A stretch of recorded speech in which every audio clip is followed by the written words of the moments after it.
WAOH is brought to you in part by Jumpstart Video, online at jumpstartvideo.com.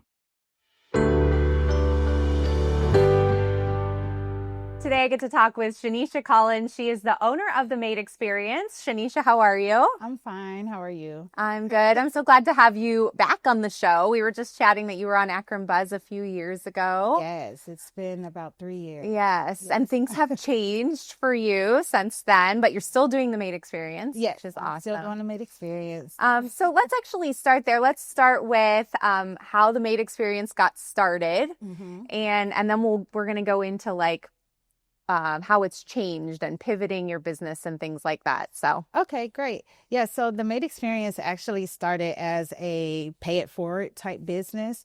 I injured myself and I was unable to walk. And then for about 6 months, I couldn't walk. wow. And then I couldn't keep up with my housework and I fell into a depression.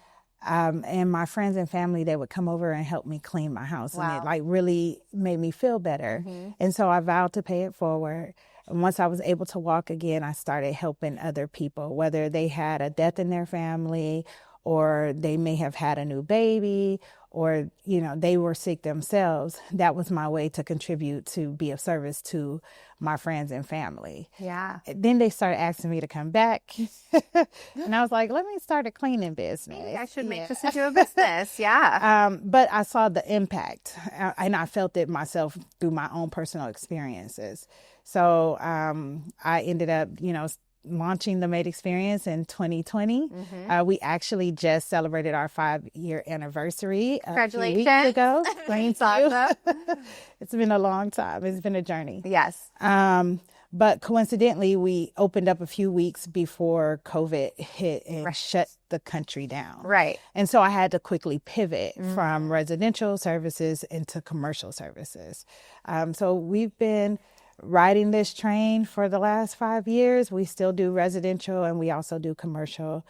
We service Portage, Summit, Cuyahoga, and Stark counties. Okay, that's wonderful. And so if someone is looking for someone to come and clean residential or commercial, how can they find you guys? So themaidexperience.com, they can book services directly online for residential services. So there's no sticker shock or anything like that. They can go right online, book the services. It's almost like Uber for cleaning services. Love that. Yes. And then Nice and easy. See the price right up front. It's yes. good. And then for commercial, we do have a space on our website where people can put their contact information in, and then we'll get in touch with them to come out and do a walkthrough so that we can provide an accurate quote. Yeah, absolutely. Yeah. That's wonderful. All right. We're going to talk a little bit about pivoting your offerings as a business owner, because this is something you had to do. And so now you actually help other people to do the same kind of thing. So yes. Talk about that. Yes. So particularly in times of uncertainty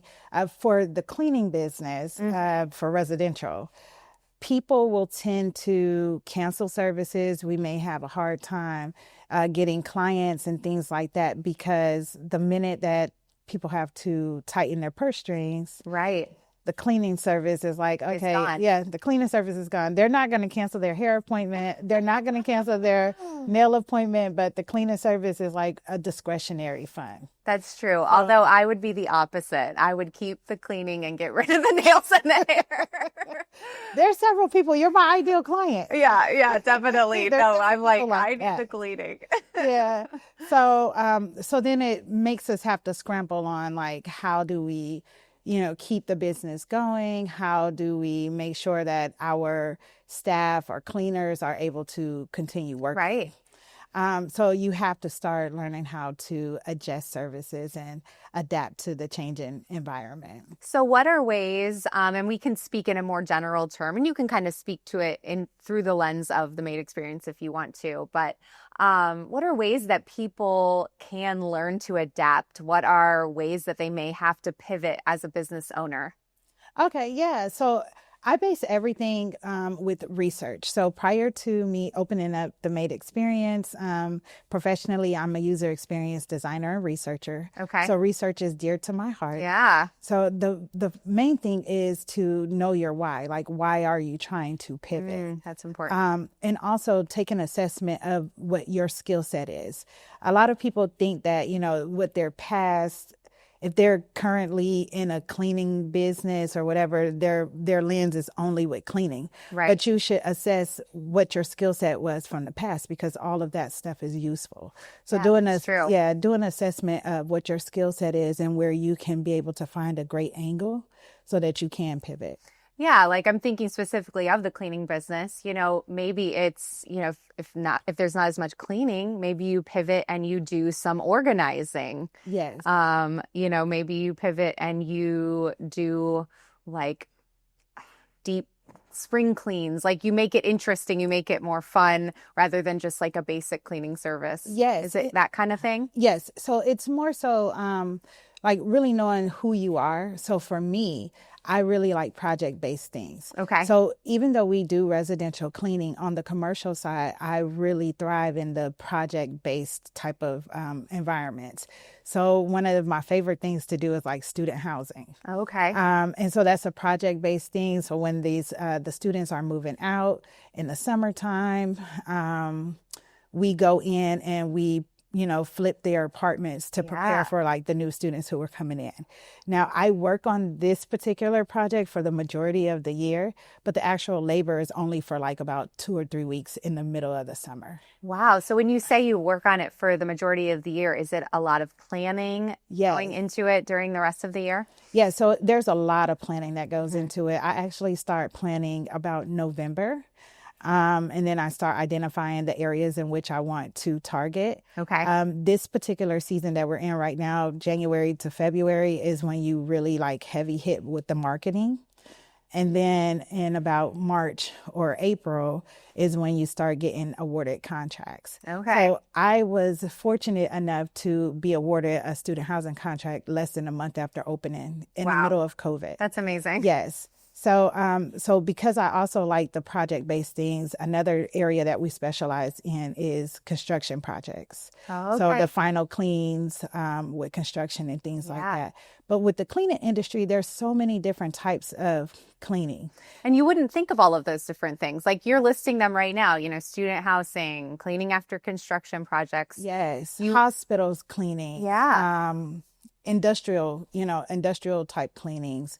So there's a magnitude of different types of cleaning industry, in the cleaning industry. It's like a $1 billion, $3-4 billion industry. Right. So what you said on here was diversifying, right? And so you could really do that as an entrepreneur in any business area where, if you're just going down one track and it's not serving you enough, if you need to make more money, if you need to have more clients, that maybe you need to diversify a little bit more so that you can reach more people. Yes. And that's basically the whole point of pivoting. Mm-hmm. Also with the diversification, you have to also know like what skill sets do your team offer? So that you can be able to prepare them for the pivot as well. And, the expansion of maybe roles or responsibilities. Yeah, that's great. And so you're actually going to be putting out a book about this very topic here shortly. So go ahead and share a little bit about that. So I am working on a book. It's going to be a guidebook on preparing to pivot.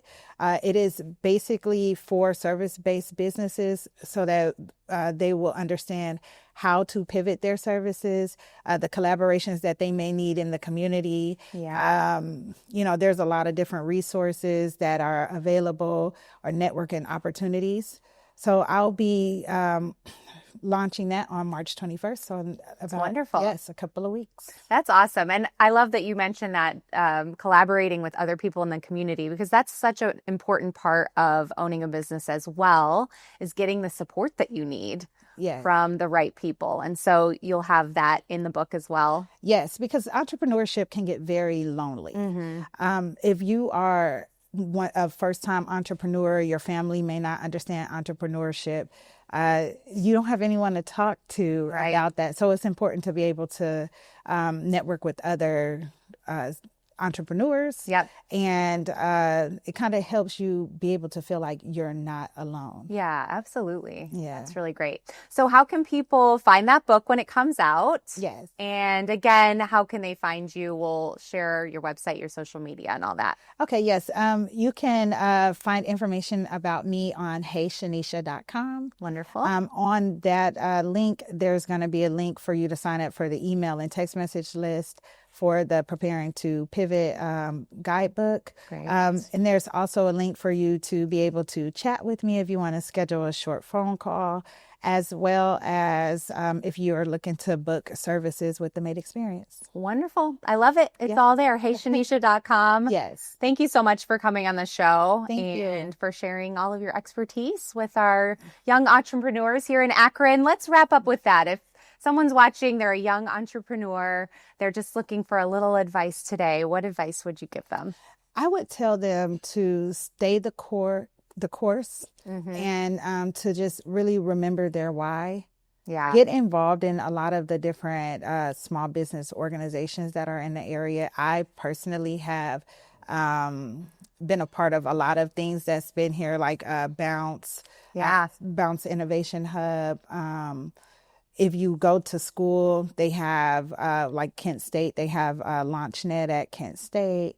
The Akron Urban League has a lot of different organizations. The state of Ohio has like a litany of resources for business owners. So you don't have to go it alone. Yeah, that's great. I think on the state Secretary of State website, they actually have a guide on there for entrepreneurs so that you can, learn how to start your LLC, learn how to open up a bank account, and also learn about the licensing that you may need to be an entrepreneur.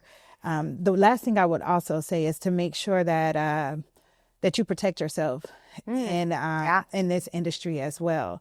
So just knowing what your insurance liabilities will be, because that is one of the biggest things in business as well. Yeah, and that's something, again, if someone's just starting a business, they're not thinking about that. So we appreciate people who have been entrepreneurs for a little while passing on the knowledge. So thank you for passing that on. Yeah, no problem. Yeah, absolutely. And we'll put all your information up so people can find you and get on the email list for your book and schedule a Maid appointment. Yes. A Maid Experience appointment. Yes. There we go. Everyone deserves the Maid Experience. Yes, absolutely. All right. Thank you, Shanisha. Appreciate you. Thank you. Shanisha Collins with the Maid Experience here today on Good Morning Akron. Thank you guys so much for watching. Stay tuned. We've got more great stuff coming up next.